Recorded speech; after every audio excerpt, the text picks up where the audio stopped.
Good morning. आज मैं एक नया चैप्टर शुरू करने जा रहा हूँ माइक्रो इकोनॉमिक्स में, और ये माइक्रो इकोनॉमिक्स का लास्ट चैप्टर है। मार्केट एंड इट्स फॉर्म्स, मतलब मार्केट और उसके प्रकार कितने होते हैं। ठीक है, तो सबसे पहले I am going to define you market. Market का एक सिंपल सा मतलब जो आप या मैं लेते हैं, उसका मतलब होता है कोई पर्टिकुलर प्लेस जहाँ पे चीजें खरीदी और बेची जाती है। मतलब ये कि आप मार्केट का मतलब जो होता है वो एक प्लेस से लेते हैं जहां पे बहुत सारे लोग, बहुत सारी दुकानें होती हैं, बहुत सारे लोग आते हैं जाते हैं और खरीदी या बिक्री करते हैं। Of course it is correct, but economics में मार्केट का मतलब जो होता है वो इससे कुछ ब्रॉडर होता है, मतलब इससे बड़े सेंस में मतलब होता है। ठीक है, तो मार्केट का जो इकोनॉमिक्स में मतलब होता है वो होता है कि ऑल दैट रीजन, वो पूरा एरिया जहां पर भी बायर और seller of a commodity are in close contact with each other to purchase और to effect the transaction of sale and purchase of commodity. ठीक है, मतलब यहां पे हम किसी प्लेस की बात नहीं कर रहे हैं, बल्कि वो सारा एरिया जहां पे भी बायर और सेलर एक दूसरे के क्लोज कॉन्टेक्ट में आते हैं और गुड्स को परचेज या सेल करने के लिए एक दूसरे के साथ में बातचीत करते हैं और उसके बाद फाइनली वो गुड्स को खरीदते या बेचते। तो यहां पे जो लिखा है एक सिंपल सी डेफिनेशन आपके सामने लिखी हुई है। It refers to the whole region where buyers and sellers of a commodity are in contact with each other, जहां पे भी एक दूसरे के कॉन्टेक्ट में है, नॉट नेसेसरी कि they are face to face. ठीक है, they may be on telephonic और वीडियो कॉलिंग और व्हाटएवर मे बी।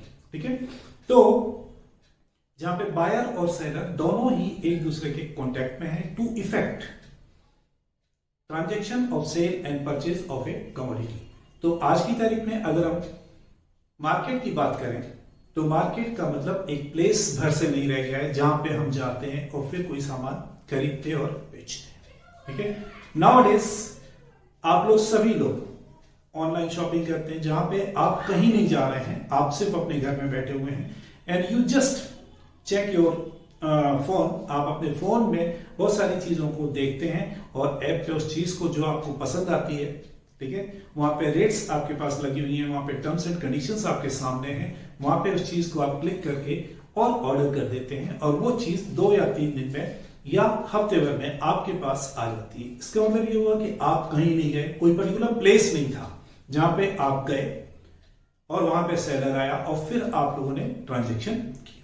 ठीक है, तो सिंपल सा ये मतलब हो गया कि अब मार्केट का जो मतलब है वो किसी पर्टिकुलर प्लेस भर से नहीं है, बल्कि वो पूरा एरिया जहां पे भी आप किसी सेलर और बायर के कांटेक्ट में आते हैं और कोई सेल या परचेज का ट्रांजेक्शन इफेक्ट करते हैं। ठीक है, तो अब आपको समझ में आया कि मार्केट का मतलब सराफा बाजार या छप्पन दुकान या ऐसी ही प्लेस नहीं है, बल्कि आज छप्पन दुकान की अगर कोई चीज आपको खानी होती है तो you are not suppose to go to Chhappan Dukan. आप घर बैठे जोमेटो पे, स्विगी पर ऑर्डर करते हैं और वो चीज आप अपने घर में रिसीव करते हैं और एंजॉय करते हैं, है ना? तो मार्केट का मतलब एक पर्टिकुलर प्लेस से नहीं रह गया। Now essential elements of market, जिसमें यहां पे सबसे पहले लिखा हुआ एरिया। ठीक है, ऑफ कोर्स कि in the past time area was necessary because, क्योंकि बायर और सेलर का फेस टू फेस होना जरूरी होता था, लेकिन नाउअडेज एरिया का मतलब कोई पर्टिकुलर एरिया नहीं बल्कि ऑल रीजन हो गया है जहां पर भी आप एज ए बायर और सेलर एक दूसरे के कांटेक्ट में हो सकते हैं, होते हैं to effect any transaction of any commodity. Okay, उसके बाद आता है buyers and seller, these are the necessary part of any market. जब तक बायर या सेलर नहीं होंगे कोई ट्रांजेक्शन इफेक्ट नहीं हो सकता है, कोई ट्रांजेक्शन नहीं हो सकता है। तो buyers means who purchase the goods, seller who is ready to sell the goods. तो बायर और सेलर एक मार्केट में होना बहुत जरूरी होते हैं। Without buyer and seller no market can be imagine, right? Then is commodity. Of course कि बाय एंड सेल की जब कोई बात होती है तो this should be some commodity और सर्विस। कमोडिटी का मतलब सिर्फ कमोडिटी, फिजिकल कमोडिटी का मतलब नहीं होता है, बल्कि services are also part of market as commodity. तो आज सर्विसेज को भी मार्केट में कमोडिटी की तरह परचेज और सेल किया जाता है। तो कमोडिटी और service is also essential part of any market. To form the market, buyers and sellers are necessary and there should be commodity for that they are meeting either to purchase or to sell. And lastly, competition. Market में competition होना बहुत जरूरी होता है। Competition का यहाँ पे मतलब होता है कि there should be so many buyers and so many sellers of any commodity, जहां पर कंपटीशन क्रिएट हो सकता है। बिकॉज अगर कंपटीशन क्रिएट नहीं होगा तो एक ही चीज की अलग अलग लोगों से अलग अलग प्राइस जो है वो वसूल की जा सकती है। इसलिए मार्केट में कंपटीशन होना जरूरी होता है। नंबर ऑफ बायर्स भी होने चाहिए और नंबर ऑफ सेलर्स भी बहुत सारे होने चाहिए।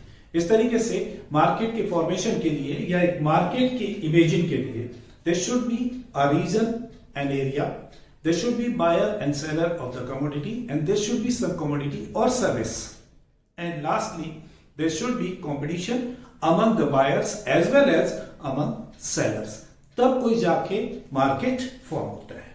ठीक है, अब यहां पर अपन बात करें फॉर्म्स ऑफ मार्केट की, जो मैं यहां पे आपको ब्रीफ में अभी समझाने जा रहा हूं, एंड सबसे लास्ट में हम पूरी तरीके से एलाबोरेट करके पढ़ेंगे, वो होगा हमारा market on the basis of competition, मतलब forms of market on the basis of competition.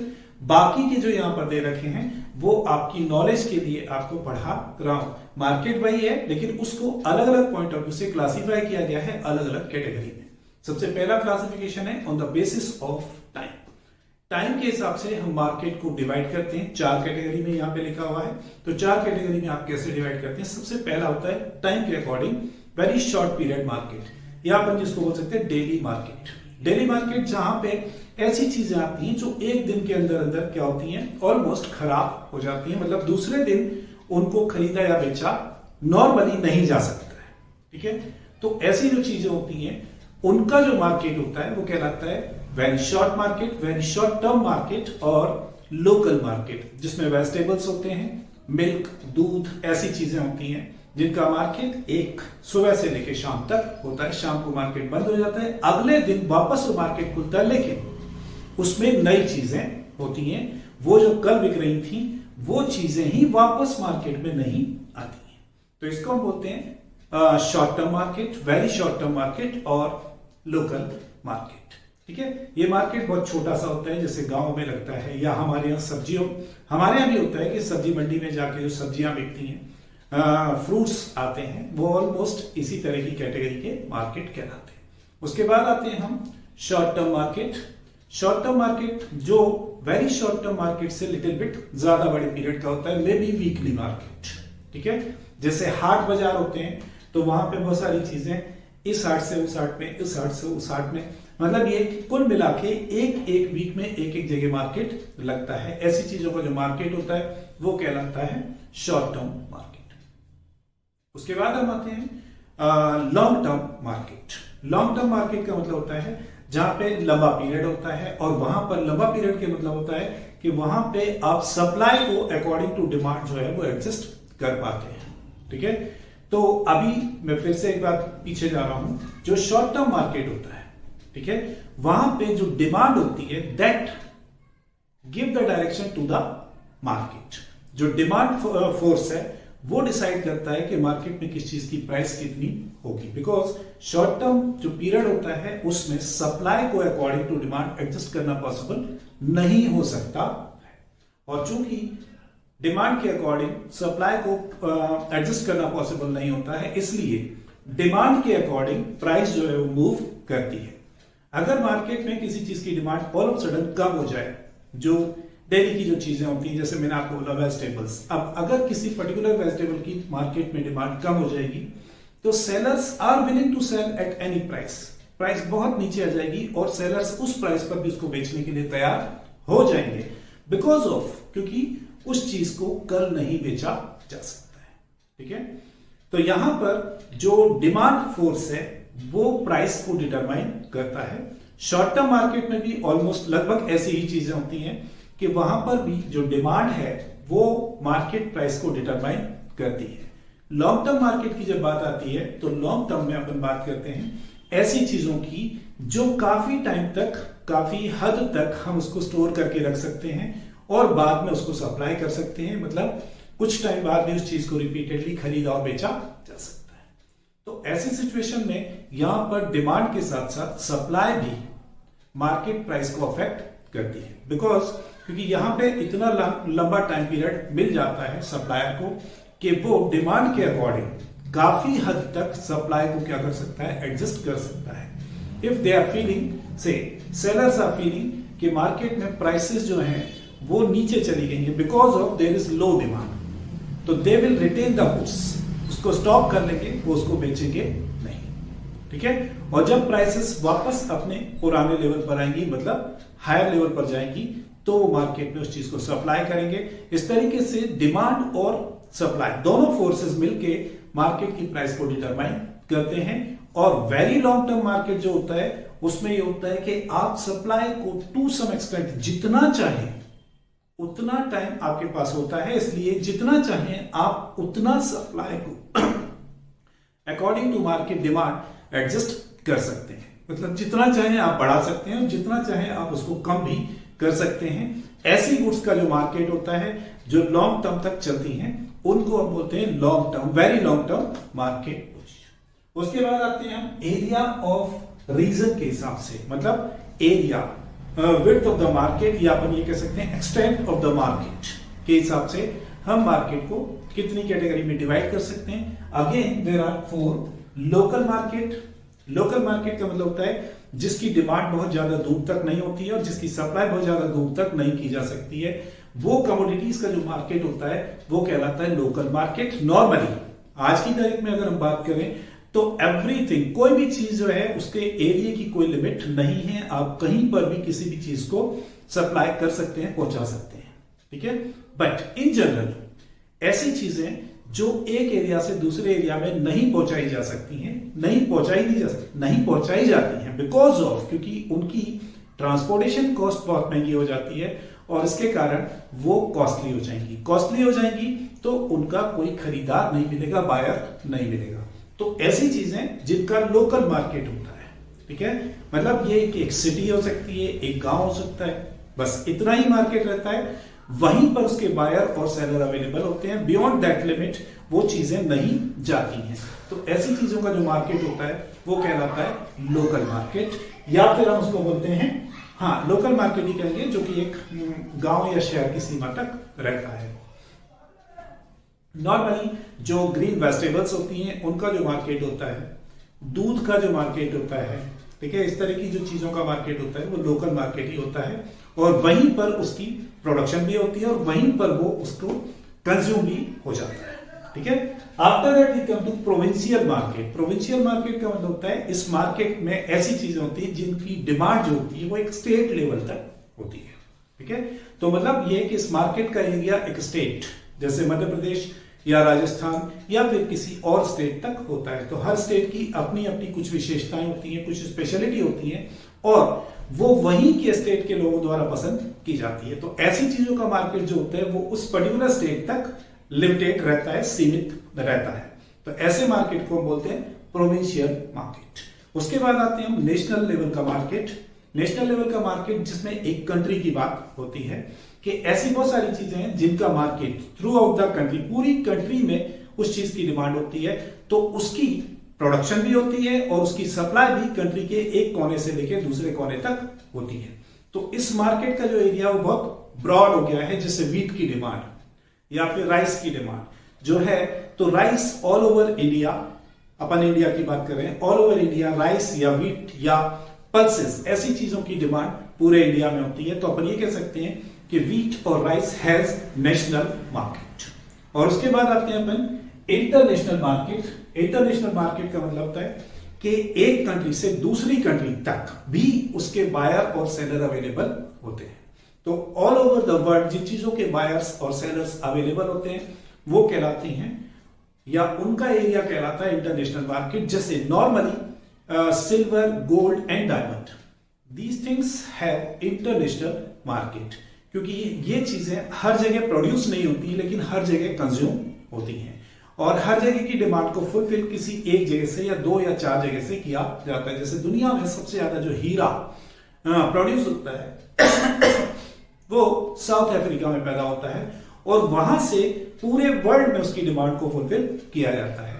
ऐसे ही गोल्ड जो है, गोल्ड भी इंडिया में कम होता है, अदर कंट्रीज में बहुत ज्यादा होता है, तो वहां से गोल्ड की डिमांड पूरे वर्ल्ड वाइड फुलफिल की जाती है। तो gold, silver and diamond has the international market. तो इस मार्केट का जो एरिया होता है वो बहुत बड़ा होता है। इंटरनेशनल लेवल पर अलग अलग कंट्रीज में उसके बायर्स एंड सेलर्स अवेलेबल हो सकते हैं। उसके बाद हम आते हैं on the basis of work. Work के बेस पर हम मार्केट को कैसे डिवाइड कर रहे हैं। एक तो होता है मिक्स्ड मार्केट। मिक्स्ड मार्केट का मतलब everything can be sold and purchase in the market is known as mixed market. जैसे अगर अपन एरिया वाइज बात करें तो हम अगर राजवाड़ा एरिया में जाते हैं तो everything you can find there. वहीं पर आपको कपड़ा भी मिल जाएगा, फर्नीचर भी मिल सकता है, इलेक्ट्रॉनिक्स भी मिलेगा, इलेक्ट्रिकल्स भी मिलेगा, बर्तन भी मिलेंगे। Everything is available in that market. तो ऐसा मार्केट जहां पे सभी चीजों की खरीदी और बिक्री की जाती है, सेलिंग और बाइंग हो रही है, वो सारा मिक्स्ड मार्केट कहलाता है। या अपन ये भी कह सकते हैं कि the same seller is offering so many types of goods, तो वो मिक्स्ड मार्केट वाली पोजीशन पर रहता है। उसके बाद आते हैं सैंपल मार्केट। सैंपल मार्केट का मतलब होता है जहां पे आप गुड्स को दिखाकर, मतलब फिजिकली टोटल गुड्स को दिखा के परचेज और सेल नहीं की जाती है, बल्कि through the samples. Simply sample को देख के खरीदी और बिक्री की जाती है। जहां पे सैंपल के बेसिस पर बाइंग और सेलिंग होती है उसको हम बोलते हैं सैंपल मार्केट। जैसे नॉर्मली जो ग्रेन मार्केट होता है, ग्रेन्स है ना, गेहूं है, चावल है, वहां पे पूरा का पूरा सामान, पूरा का पूरा माल, पूरा का पूरा क्वांटिटी ऑफ द गुड्स नहीं शो की जाती है, बल्कि सैंपल्स दिए जाते हैं बायर की तरफ, बायर को सेलर की तरफ से। और बायर उस सैंपल के बेस पर डिसाइड करता है whether he has to purchase that goods और नॉट। तो यहां पर आप ना तो सेलर को कोई बड़ा शोरूम खोलने की जरूरत है, ठीक है, और ना बायर को हर चीज को, एक एक चीज को देखने की जरूरत है। वो सिर्फ सैंपल के बेस पर डिसाइड कर सकता है कि माल अच्छा है या नहीं है, और on that basis he can decide कि उसको वो गुड्स खरीदना चाहिए या नहीं खरीदना चाहिए। उसके बाद आता है स्पेशलाइज्ड मार्केट। स्पेशलाइज्ड मार्केट जो होते हैं वो कुछ स्पेसिफिक चीजों के लिए अलग अलग मार्केट अवेलेबल होते हैं। जैसे अपन स्टॉक मार्केट की बात करें तो in the stock market you can buy and sell only the securities. Securities means shares, debentures, bonds जैसी चीजें जो हैं वो आप वहां पे खरीद और बेच सकते हैं।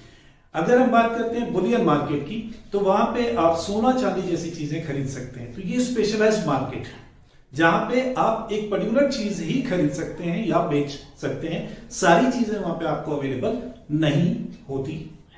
जैसे अगर हम एक सिटी की बात करें तो देयर इज सराफा। सराफा बाजार में अगर आप जाते हैं तो स्पेशली वो गोल्ड एंड सिल्वर जो मेटल्स होते हैं उनकी डीलिंग करता है। कपड़ा मार्केट में अगर आप जाते हैं तो सिर्फ कपड़ों की डीलिंग होती है। अगर आप बर्तन बाजार में जाते हैं तो वहां पे सिर्फ और सिर्फ आपको बर्तन खरीदने और बेचने वाले मिलते हैं। ऐसे अलग अलग सेगमेंट के मार्केट्स बना दिए जाते हैं जिनको हम बोलते हैं स्पेशल मार्केट। उसके बाद आते हैं हम ट्रेड मार्केट की तरफ। ट्रेड मार्केट की तरफ का मतलब होता है कि ऐसा मार्केट जहां पे गुड्स की जो मार्केटिंग की जाती है वो on the basis of trademark, brand के बेस पर की जाती है, ठीक है, जहां पे सिर्फ ब्रांड के नाम से चीजें खरीदी और बेची जाती हैं। ऐसा मार्केट जो अपने आप में है वो ट्रेडमार्क मार्केट कहलाता है। जैसे अगर आप कार खरीदने जाते हैं तो मारुति या फिर सुजुकी या फिर हुंडई, ऐसे कुछ ब्रांड्स हैं, कुछ ट्रेडमार्क हैं जिनकी स्पेशल चीज आप खरीदते हैं कि भैया मुझे मारुति की कार चाहिए या फिर मुझे टोयोटा की कार चाहिए या फिर मुझे हुंडई की कार चाहिए। तो वहां पे जो कमोडिटीज बेची जा रही हैं वो ब्रांड के बेसिस पर बेची जा रही हैं, ट्रेडमार्क के बेसिस पर बेची जाती हैं और खरीदी जाती हैं। तो ऐसे मार्केट को हम बोलते हैं ट्रेडमार्क मार्केट। उसके बाद आते हैं हम लास्ट जो हमारा है वो इकोनॉमिक्स में हम स्पेशली पढ़ते हैं classification of market on the basis of competition. Competition के बेस पर हम मार्केट को बेसिकली दो पार्ट में डिवाइड करते हैं, एक परफेक्ट कॉम्पिटिटिव मार्केट और एक imperfect competitive market. Perfect competitive market का मतलब, एक सिंपल सा जो मतलब होता है वो ये होता है कि इस मार्केट में large number of buyers and sellers available होते हैं and all the sellers have the homogeneous commodity. हर एक के पास एक जैसा ही सामान होता है, ठीक है। और इतने ज्यादा सेलर होते हैं कि हर एक की जो क्वांटिटी होती है टोटल मार्केट में अवेलेबल क्वांटिटी का बहुत ही माइनर सा हिस्सा उसके पास होता है। On that he can not affect the market because of, क्योंकि उसके पास टोटल मार्केट में जो क्वांटिटी अवेलेबल है उसका एक बहुत ही माइनर सा हिस्सा है। अगर वो उसकी प्राइस को कम या ज्यादा करता है तो उससे मार्केट पर कोई फर्क नहीं पड़ता है। मतलब ये कि यहां पे individual seller has no impact on the price prevailing in the market. यहां पर हर बंदा जो भी बेचने बैठा हुआ है वो डिमांड एंड सप्लाई के फोर्सेस के बेस पर जो प्राइस डिटरमाइन होती है उस प्राइस को एक्सेप्ट करने के लिए मजबूर है, ठीक है।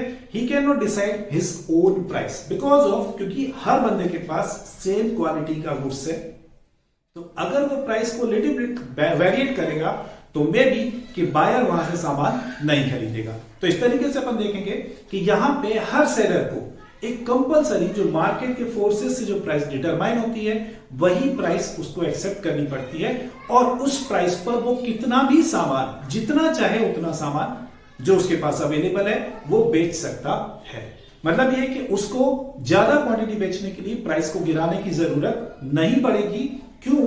क्योंकि मार्केट में जो प्राइस है वो कांस्टेंट रहेगी बिकॉज ऑफ, क्योंकि डिमांड एंड सप्लाई फोर्सेस ने मार्केट को की जो प्राइस है उसको फिक्स कर दिया है और every seller can sell any quantity at that price. तो यहां पर जो सेलर होता है वो प्राइस टेकर होता है, प्राइस मेकर नहीं होता है, ठीक है। मतलब ये कि he is not simply the player of the market, क्योंकि यहां पे उसको मजबूर है, उसकी मजबूरी है कि मार्केट में जो गुड्स अवेलेबल है सभी के पास एक जैसा गुड्स अवेलेबल है और उसके पास जो क्वांटिटी अवेलेबल है वो मार्केट में अवेलेबल टोटल क्वांटिटी का बहुत कम पोर्शन उसके पास है, तो वो अकेला मार्केट प्राइस को अफेक्ट नहीं कर सकता है। Therefore he is bound to accept the market price और the price decided by the supply and demand forces in the market. दूसरा होता है इम्परफेक्ट कंपटीशन। इम्परफेक्ट कंपटीशन का मतलब होता है कि यहां पे नंबर ऑफ सेलर्स काफी होते हैं लेकिन बहुत ज्यादा नहीं होते, नंबर ऑफ बायर्स बहुत ज्यादा होते हैं और जो सेलर होते हैं, ठीक है, उनके पास जो गुड्स होता है वो सिमिलर हो सकता है लेकिन सेम नहीं होता है। मतलब ये कि हर एक के पास जो गुड्स है वो डिफरेंशिएटेड होता है। डिफरेंशिएटेड का मतलब होता है कि it may be the alternative, ठीक है, वो गुड्स को सब्स्टिट्यूट कर जरूर सकता है लेकिन फिर भी वो दूसरे गुड्स से अलग होता है। जैसे अगर आप मोबाइल लेने जाते हैं तो मोबाइल मार्केट में there are so many companies who are selling the mobile, right. हर एक का मोबाइल एक दूसरे से डिफरेंशिएटेड है, राइट। अल्टीमेटली मोबाइल का काम करता है, हर एक का मोबाइल वो काम करेगा, उसमें बात होगी, उसमें मैसेज पास होंगे, उसमें मैसेज भेज सकते हैं, आप मैसेज रिसीव कर सकते हैं, किसी से बात करनी है बात कर सकते हैं, किसी को फोटो खींचना है वो भी खींच सकते हैं। लेकिन फिर भी हर मोबाइल सेम काम कर रहा है लेकिन फिर भी एक दूसरे से अलग है on the basis of brand, on the basis of configurations. तो इस तरीके से इन सभी के बीच में अपने प्रोडक्ट के लिए कंपटीशन होता है, ठीक है।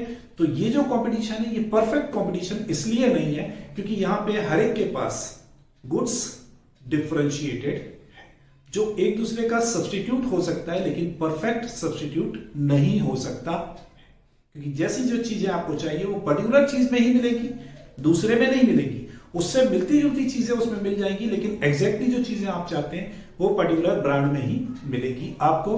तो इस तरीके से यहां पर जो सेलर्स होते हैं उनके बीच में भी कंपटीशन होता है क्योंकि हर एक का गुड्स एक दूसरे से अलग अलग है लेकिन वो एक दूसरे का सब्स्टिट्यूट भी हो सकता है। तो सेलर्स के बीच में कंपटीशन होता है कि वो अपना माल बेच सके। बायर्स के बीच में भी कंपटीशन होता है क्योंकि so many buyers are there और हर बायर अपने अपने हिसाब से गुड्स में कॉन्फ़िगरेशंस देख के, कैरेक्टरिस्टिक्स देख के जो चीज वो चाहता है उस हिसाब से वो उसको खरीद सकता है, ठीक है। तो अब इम्परफेक्ट कंपटीशन में जो टाइप्स ऑफ मार्केट है, फर्दर इसका डिवीजन है, उसके बारे में आपको बता रहा हूं। मोनोपोली मार्केट, मोनोपोली जो मार्केट होता है उसमें there is only single seller in the market and there are so many number of buyers. तो मोनोपोली जो है वो बेसिकली देखा जाए तो वहां पे कंपटीशन नहीं होता है। मोनोपोली मार्केट में एक सिंगल सेलर होता है और बायर्स बहुत सारे होते हैं। तो यहाँ पे इन जनरल जो मोनोपोलिस्टिक होता है, जो सेलर होता है, he can decide his own price. ठीक है, क्यों? क्योंकि उसका कोई क्लोज कॉम्पिटिटर नहीं है, उसके अलावा उस गुड्स का कोई सप्लायर नहीं है और उसके द्वारा प्रोड्यूस किए जाने वाले या बेचे जाने वाले गुड्स का क्लोज सब्स्टिट्यूट भी नहीं है। तो normally buyers are bound to purchase that product. जैसे अगर अपन बात करें तो इंडिया में रेलवे की फिलहाल मोनोपोली है। ठीक है, इंडियन रेलवे का कोई सब्स्टिट्यूट प्रॉपरली नहीं है। ठीक है, कि रेलवे जो आपको कंफर्ट देता है जर्नी में, और जितनी सस्ती जर्नी आप रेलवे से कर सकते हैं और किसी से नहीं कर सकते, ऑल्दो कि उसके सब्स्टिट्यूट हैं। जैसे अगर आप चाहें तो रोड ट्रांसपोर्ट से या फिर एयरवेज से आप ट्रेवल कर सकते हैं, लेकिन रोड ट्रांसपोर्टेशन जो है वो एवरीवेयर के लिए अवेलेबल नहीं है, ज्यादा लॉन्ग डिस्टेंस के लिए अवेलेबल नहीं है, और ज्यादा लॉन्ग डिस्टेंस के लिए आप रोड ट्रांसपोर्ट को यूज नहीं कर पाते हैं, नहीं कर सकते हैं, क्योंकि उसमें बहुत सारी प्रॉब्लम्स होती हैं। ठीक है, और कंपैरेटिवली रेलवे से महंगा भी।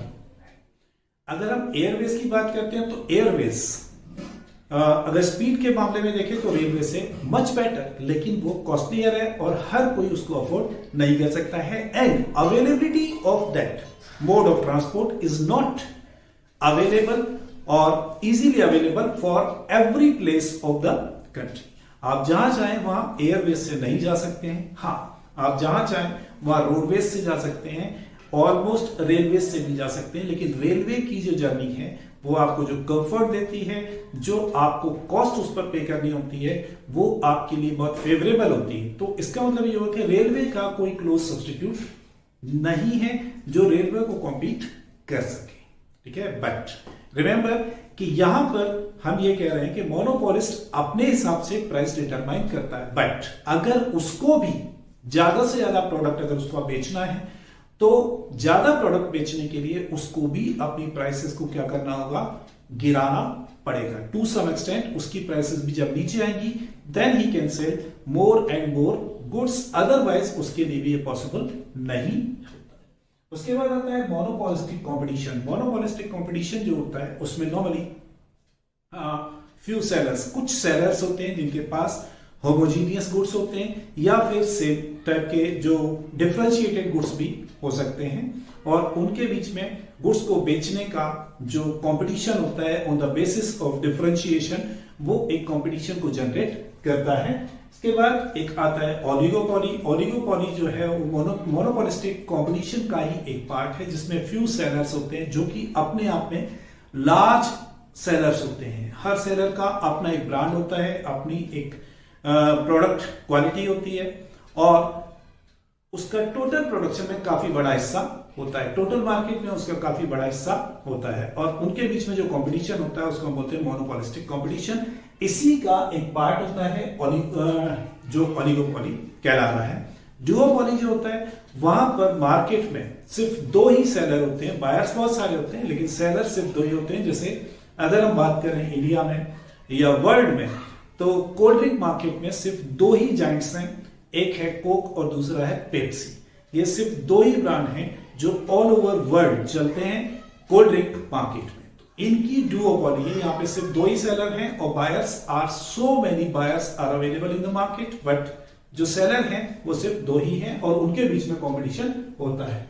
अभी मैं आ रहा हूं factors affecting the extent of market. Market के विस्तार को अफेक्ट करने वाली कौन कौन सी चीजें होती हैं, मतलब किसी चीज का मार्केट कितना बड़ा हो सकता है या कितना छोटा हो सकता है, ऐसा कौन से फैक्टर हैं जो उसके एक्सटेंट को डिटरमाइन करते हैं या अफेक्ट करते हैं।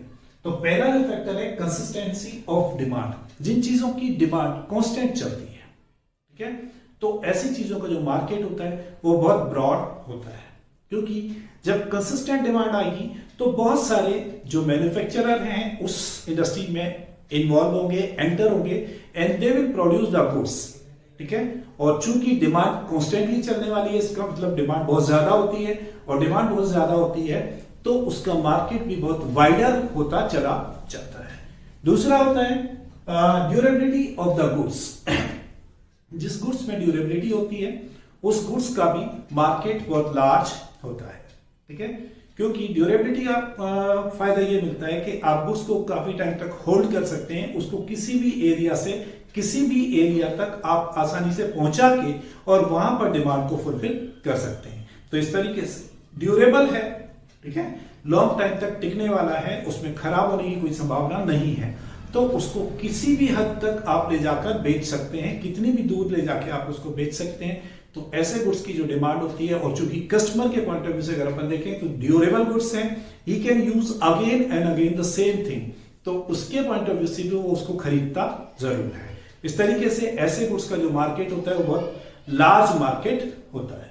इसके बाद आते हैं portability of the goods. Portability के पॉइंट ऑफ व्यू से भी अगर देखा जाए तो गुड्स की डिमांड कम या ज्यादा हो सकती है, मतलब उसका मार्केट जो है वो लार्ज और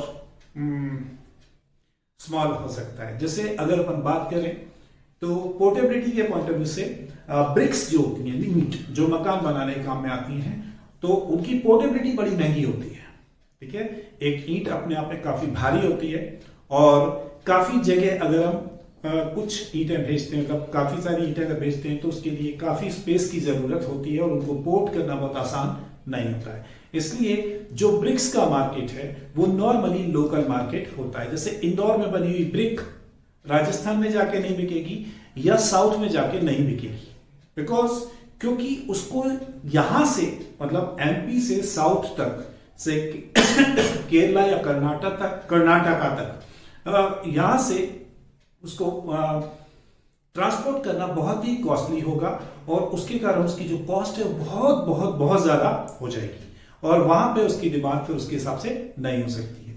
तो अगर गुड्स इजीली पोर्टेबल है, जो आसानी से कहीं से भी कहीं पर भी ट्रांसपोर्ट किया जा सकता है विदाउट एनी इनकन्वीनियंस, तो ऐसे गुड्स की जो मार्केट होती है वो ब्रॉड होती है, बड़ी होती है, उसका मार्केट बढ़ता चला जाता है। लेकिन जिन गुड्स में पोर्टेबिलिटी में दिक्कत आती है, ट्रांसपोर्टेशन में प्रॉब्लम होती है, ऐसे गुड्स का मार्केट जो है बहुत ही लोकल मार्केट हो जाता है। तो कुछ चीजें ऐसी होती हैं जिनको पोर्ट किया जा सकता है, but they are of perishable nature, ठीक है, उनको पोर्ट आप कर सकते हैं। Goods I am coming to the facilities of transportation and communication. अगर ट्रांसपोर्टेशन और कम्युनिकेशन की फैसिलिटीज जो होती हैं, if they are sufficient, efficient, तो उससे भी मार्केट अफेक्ट होता है, मार्केट का जो एरिया वो बढ़ता चला जाता है। बिकॉज ऑफ ट्रांसपोर्टेशन फैसिलिटीज से गुड्स को आसानी से एक जगह से दूसरी जगह पोर्ट किया जा सकता है, और मार्केट को बढ़ाया जा सकता है, मतलब डिमांड को ज्यादा क्रिएट किया जा सकता है। इस तरीके से मार्केट बढ़ाया जा सकता है। ऐसे एरिया जहां पे गुड्स की अवेलेबिलिटी है लेकिन वहां पर उनकी डिमांड नहीं है, अगर हमारे पास ट्रांसपोर्ट फैसिलिटीज होती है तो वहां से हम गुड्स को कैरी करके उस जगह पे पहुंचा सकते हैं जहां पे उसकी डिमांड है लेकिन अवेलेबिलिटी नहीं है। But it is possible only if the transportation facilities are available very convenient. जैसे आज की तारीख में, आज से अगर 10 साल या 12 साल पहले की आप बात करेंगे तो ट्रांसपोर्टेशन फैसिलिटीज प्रॉपर नहीं होने के कारण, ठीक है, जो एप्पल होता था वो कश्मीर में पैदा होता था, लेकिन हमारे यहां तक वो नहीं आ पाता था, बिकॉज ऑफ क्योंकि ट्रांसपोर्टेशन फैसिलिटीज इतनी फास्ट, और रेलवे जो हमारी रोडवेज थी वो इतनी अच्छी नहीं थी, जो हमारे रोड्स थे वो इतने अच्छे नहीं थे, और इसके कारण वहां से सामान आने में यहां तक टाइम ज्यादा लगता था। टाइम ज्यादा लगने के कारण वो फ्रूट्स जो है वो खराब हो सकते थे, तो उसके कारण जो मार्केट था वो लिटिल बिट थोड़ा सीमित था कि हम सिर्फ आसपास के एरिया की चीजें ही यहां पर कंज्यूम कर पाते थे। लेकिन नाउअडेज हम यहां से दुनिया के किसी भी कोने में हमारे यहां के प्रोडक्ट्स को बेच पाने में पॉसिबल हो पा रहा है, because of Airways. Better Airways services ने हमारे मार्केट को क्या किया है, विस्तार दिया है, हमारे मार्केट को पंख दिए हैं, और हमारे यहां का मार्केट बढ़ता जा रहा है। कम्युनिकेशन भी आपको इसमें हेल्प करता है कि अगर कम्युनिकेशन के साधन आपके पास अच्छे हैं, जैसे आज की तारीख में मोबाइल्स जो हैं वो बहुत ही बढ़िया आपका मीन्स ऑफ कम्युनिकेशन होता है, जिसमें आप फेस टू फेस बंदे से बात कर सकते हैं किसी भी ट्रांजैक्शन के पॉइंट ऑफ व्यू से, किसी भी परचेज और सेल के एग्रीमेंट के लिए। तो इससे यह होता है कि आपके मार्केट को एक्सटेंशन मिलता है, ठीक है। इसके बाद हम आते हैं peace and safety. Peace and safety also affects the market extension. अगर किसी कंट्री में पीस नहीं है, सेफ्टी नहीं है, वहां पे पॉलिटिकल एनवायरनमेंट जो है वो अच्छा नहीं है, पॉलिटिकल डिस्टर्बेंस अगर हमेशा रहते हैं, तो बिजनेसमैन जो है वो बिजनेस में बहुत ज्यादा इंटरेस्ट नहीं ले पाते हैं और बिजनेस को बहुत ज्यादा एक्सटेंड नहीं कर पाते हैं। लेकिन अगर हमारे यहाँ लॉ एंड ऑर्डर प्रॉपरली काम करता है, सेफ्टी अगर बिजनेस को मिलती है, तो बिजनेस इजीली एक्सटेंशन लेता है, एक्सटेंड होता है, बढ़ता है। सरकार की जो नीतियां होती हैं, गवर्नमेंट की जो पॉलिसीज होती हैं, they also affects the extension of the market. Before 1991 जब हमारे यहाँ नई economic policy I, before that, ठीक है, हमारे यहाँ हर काम के लिए लाइसेंस लेना पड़ता था। किसी भी बिजनेस को करना है, किसी भी इंडस्ट्री को आपको लगाना है, तो उसके लिए लाइसेंस लेने की जरूरत होती थी। तो इंडिया का जो बिजनेस पार्ट था वो बहुत ही वीक था। क्यों? क्योंकि वहां पे उस वक्त सिर्फ और सिर्फ गवर्नमेंट कंपनीज जो होती हैं वही काम करती थी, प्राइवेट सेक्टर काम नहीं करता था, क्योंकि उनको परमिशन लेनी पड़ती थी, स्पेशली उनको लाइसेंस लेना पड़ता था और सरकार उनको लाइसेंस बहुत इजीली नहीं देती थी। तो इसका इफेक्ट ये हो रहा था कि हमारा जो बिजनेस था वो बहुत ही नैरो था, बहुत ही कम था। लेकिन जब न्यू इकोनॉमिक पॉलिसी आई तो आज हमने हमारे बिजनेस को वर्ल्ड इकोनॉमी के साथ में जोड़ लिया है। उसके बाद आते हैं क्रेडिट फैसिलिटी। ये अभी पिछले 10 सालों की बात है कि इसके पहले हमारे यहाँ ना क्रेडिट कार्ड होते थे, ना बैंक्स फैसिलिटीज इतनी बढ़िया थी, प्राइवेट सेक्टर की जो बैंक है वो बहुत कम थी, ठीक है, और इसके कारण लोगों को इजीली उधार चीजें नहीं मिल पाती थी, तो उनकी जो परचेजिंग पावर थी वो कम थी। नाउअडेज क्रेडिट फैसिलिटी अवेलेबल होने के कारण हर चीज का मार्केट क्या होता जा रहा है, डेवलप होता जा रहा है। Because of you are not required to make payment instantly of any amount. आप सिर्फ सामान खरीदें और उसको इंस्टॉलमेंट में पेमेंट करते रहे, तो एक साथ आपके पास बर्डन नहीं आता, आपके ऊपर बर्डन नहीं आता है, तो इससे आपकी जो परचेजिंग पावर है वो बढ़ जाती है, ठीक है। Because you have to make payment in installment, आपके ऊपर एक साथ एक बर्डन नहीं आ रहा है। इसका फायदा ये होता है कि हमारी डिमांड्स जो है वो बढ़ती चली जाती है, ठीक है, और जब डिमांड बढ़ती चली जाती है तो उसके प्रोडक्शन को बढ़ाने की जरूरत पड़ती है। इस तरीके से बिजनेस बढ़ता चला जाता है और मार्केट एक्सटेंड होता चला जाता है। Lastly advertisement also affects the market. Advertisement के थ्रू हम पोटेंशियल कस्टमर को सर्च कर पाते हैं, उनको हमारे प्रोडक्ट के बारे में जानकारी दे पाते हैं ताकि वो उसकी डिमांड बढ़ाएं, ठीक है। इस तरीके से एडवर्टीजमेंट से हम हमारे कस्टमर्स को एजुकेट करते हैं, उनको प्रोडक्ट्स के बारे में बताते हैं, उनको हमारे प्रोडक्ट का डिफरेंशिएशन करके बताते हैं दूसरे प्रोडक्ट्स के साथ में।